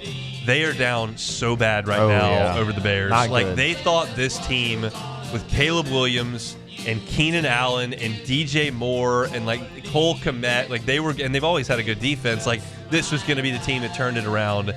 They stink, and they've lost 11 in a row to the Packers. Eberflus has never beaten the Packers. The Packers coach has never lost to the Bears. They had a chance to kick a field goal that is pretty routine by NFL standards. It gets blocked at the end of the game. Like they're really hurt in the Windy City. Yeah, not great. Not great for the Bears there. Next one here. Talked about it a little bit earlier as well, but assembling a big boy bed. Take it or leave it. I'm going to take it. I got it done. Take it. Me and the wife got the big boy bed assembles. I wouldn't say. I say we got it done. Okay. I'd say we got it done. Okay. Just making sure. It's such a horrible feeling to open that box and see the amount of parts and assembly pieces in front of you. Like, just a terrible feeling. And I know there are a lot of people that like love that challenge or at least feel very accomplished when it's over. I don't even get that feeling from it. I'm like, God, that was awful when it's done. Like, it's just, Everything's got stickers on it. There's Allen wrenches everywhere. There's nuts and bolts, and you got to make sure you got the right ones and which direction does it go, which way is up. It was just terrible. It's not terrible enjoyable. Use it's not enjoyable. Of 2 hours last night. Disassembling the crib was okay.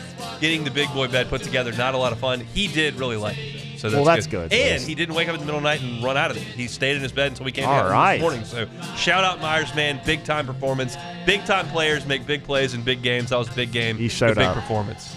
All right, last one here. Josh Allen, the Bills, took care of the Chiefs last night. A pretty good game. Handing the Chiefs the first loss, of course. The Bills are the best team in the AFC. Take it or leave it. I'll leave it. I think if that game's in Arrowhead, it might go differently, but I'm not convinced that they're not. I think that they absolutely could be. I'm just conditioned at this point to just default to the Chiefs and Mahomes. I think playing in Arrowhead's really, really tough. The Bills had to get that game to really give themselves a chance to get home field advantage, which would be massive for them. You called this in August. You said the Bills were going to be good. I'm feeling good about it. I just looking at as many departures as they had, trading everybody like they're doing a reset. They've still got some more years of Allen's prime. They probably need to step back a year and then try to do some things. No, they're ready. I mean, he's absurdly good. Yep. And they're good. This is what I was thinking about, and we barely have enough time, but I'll do this. I'm never going to be a guy that just really wants to watch the Broncos play the Seahawks. Like, that doesn't rivet me on a random Sunday. I could watch the Chiefs and Bills play all day. So that good. is really good stuff. Really good stuff. Those quarterbacks rock. The coaches are they're just good. I can do that. And I watched it yesterday. A lot of it was while I was putting bed together. That's it for us. Matt's going to drive you home on AFR. See you tomorrow, same time, same place, on a Tuesday edition of the Hunt Palmer Show. The Hunt Palmer Show. Highland Insurance Group, HighlandIG.com. Jonathan Carbo and his team, fantastic to work with. What's your relationship like with your insurance broker? If it's just a phone call 3 weeks before renewal and just an e-sign that gets sent over and then you figure out where the premium's supposed to be sent, it can be different than that. Your insurance broker should be part of your team, someone you can trust, like your attorney, like your CPA.